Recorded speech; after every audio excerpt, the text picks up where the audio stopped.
Happy October! Um, Happy Halloween. Very exciting to be here once again. Didn't know it was going to happen. And then it did. Who would have thought? Every year it happens. I'm not enjoying the heat that is suddenly upon us in Australia, but it is October and then also coming up to Christmas. So it's kind of like, yeah, I'm so hot that I want to die, but also I'm going to eat a rumble and put on a witch's hat. So, anyway, what we're going to talk about today is the books that I read in September, which wasn't a lot. So, I'm also going to tell you about some of the books that I am currently reading and about to read for the month of October. So, last month was the Magical Readathon, which for the first time in like a lot of years I didn't finish because I just wasn't in a sort of reading mood to be reading a lot of books. But I did read some books. Turns out only three, but that's all right. Three is still a good number. So the first one we have is Lessons in Chemistry by Bonnie Garmus. And this slayed. I didn't really know what it was about when I picked it up, but I saw it in a bookstore. And when I say bookstore, I mean a big W. And I thought, that sounds slay. So I hired it from the library to see what it was about. And it was good. I thought it was going to be a romance, and it turned out not really to be a romance, which was great. It was just kind of about feminism in a roundabout way. Like, it wasn't like, you should respect women's rights, but it also kind of was. Let women work in science, let women work in law, wherever they want to work, let them do it. But yeah, so it's about Elizabeth Zott, who is a scientist in the 1960s, and she works for this research team. But they don't like her because she's a woman. She doesn't like them because they don't like her. And then it's sort of how her life goes from there. Um, I had a lot of fun because halfway through it took a turn, and now she's a TV host. Not a radio host, a TV host. And she's teaching people how to cook, teaching housewives how to cook with the power of science. And I can't say I would watch that show and be like, oh my God, my life's changed, but I'm also not a housewife in the 1960s. Did I shed a tear at the end when they all sort of took their own paths and went on it and stood up for themselves? Yeah, I did. Yeah, I did. I just love people being who they're meant to be, you know. What can I say? But yeah, so I think I rated this one a 5 star, which I can only replicate that feeling when I read the back of the book and I remember everything that happened. I know what happened, obviously, because I just read it, but I don't get a 5 star feeling from it right now.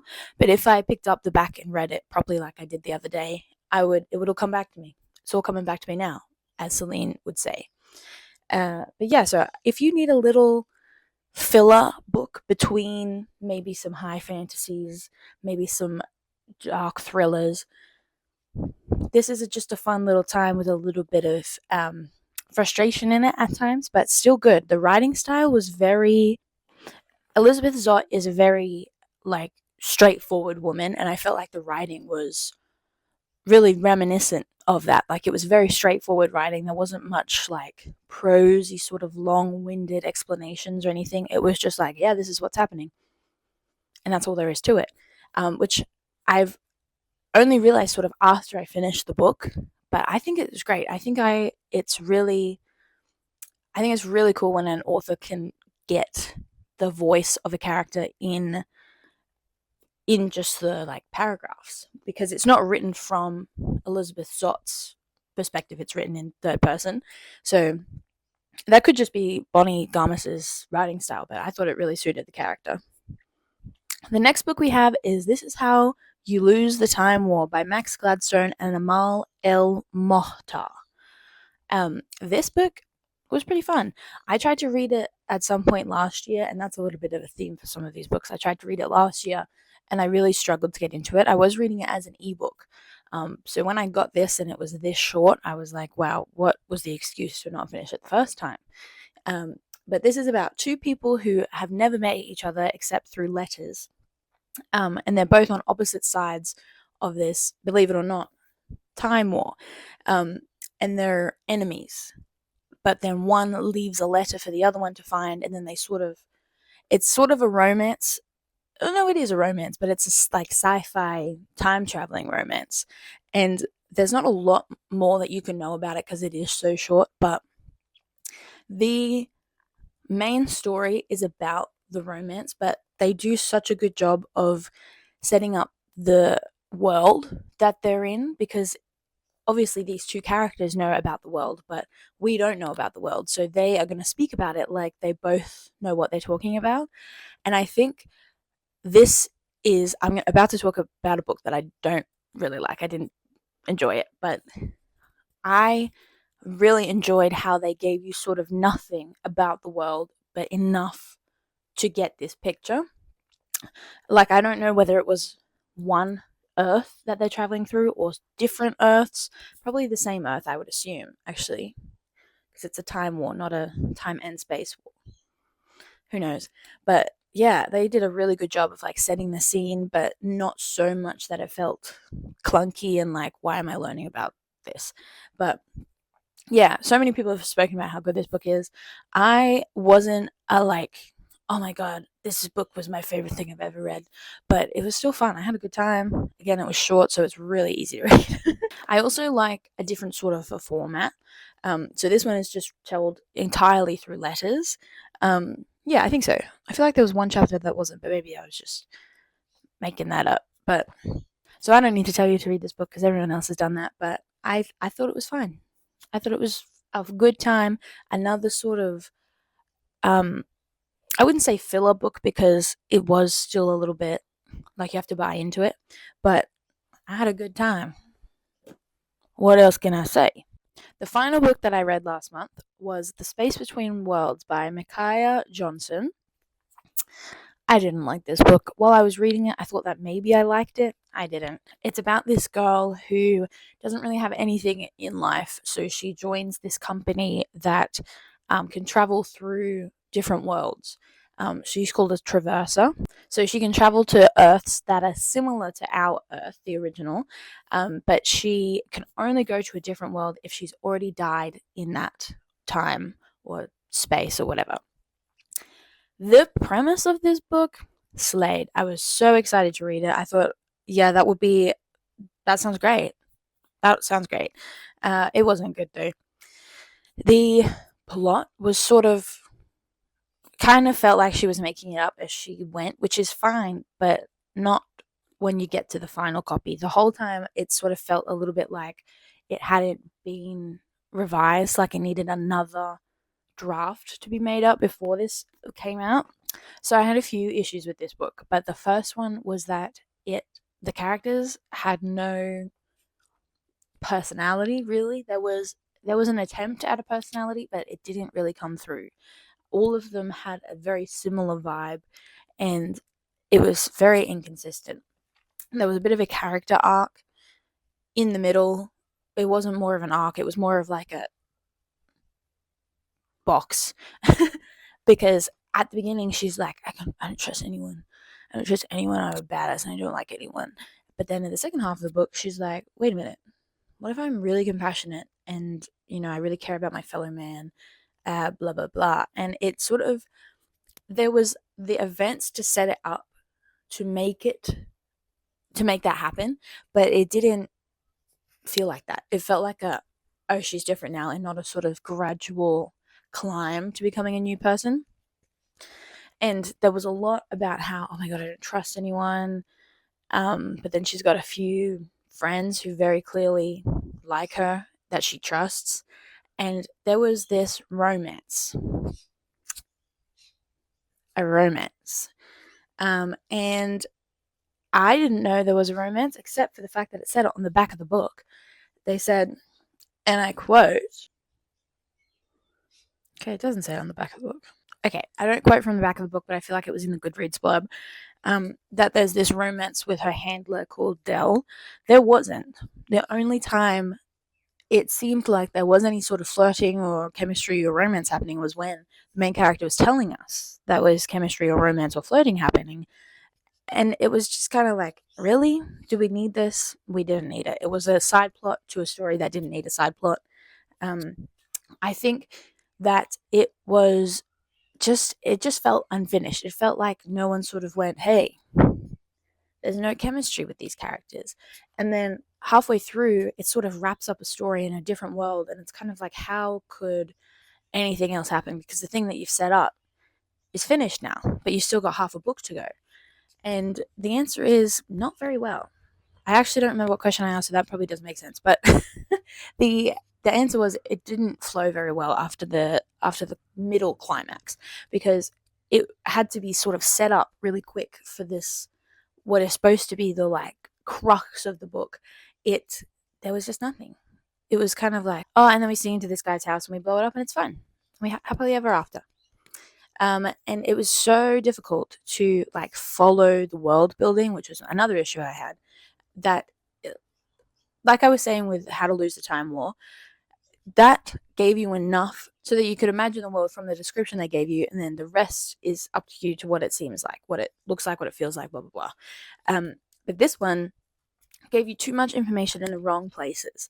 It gave you information on like jobs that some people had. It gave you, sorry, it did not give you the information on jobs some people had. It just told you that there were those jobs. The city that she's trying to get into, I couldn't really understand how it was laid out, but it seemed like I was supposed to understand how it was laid out.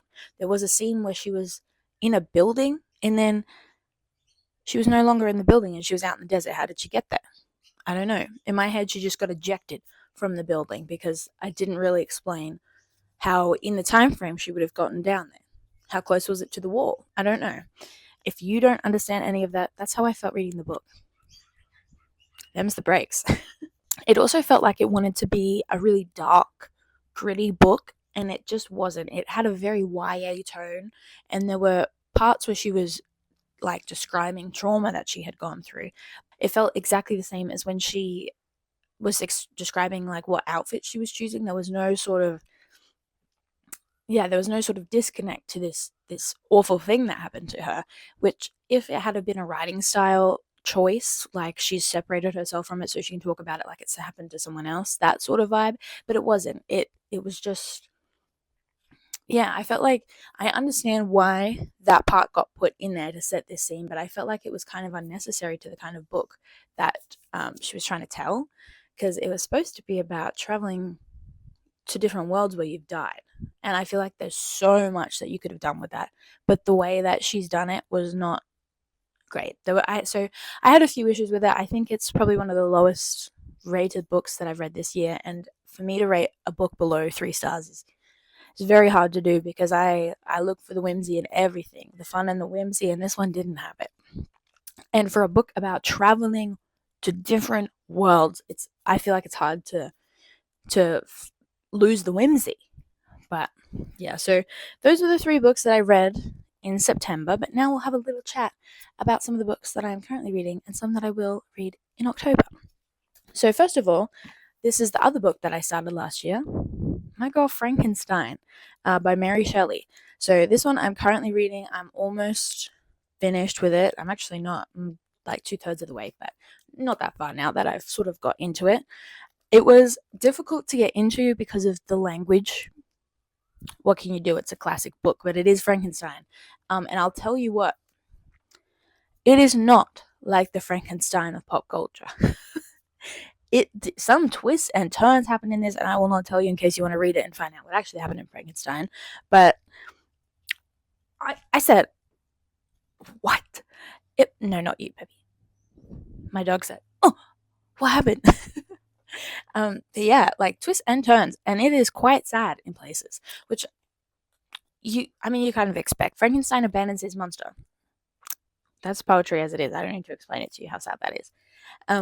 But it's a good time. Once I got past the initial like setup of it, is a little bit easier just to get in the flow of the language and understand that sometimes people say things weird, and I'll read it out in my voice and it sounds crazy considering my buzzwords are like slay and it's giving and oh, she said what. So to read like, continuing thus, I came at length opposite to the inn at which the various diligences and carriages usually stopped. Here I paused, I knew not why, but I remained some minutes with my eyes fixed on the coach that was coming towards me from the other end of the street.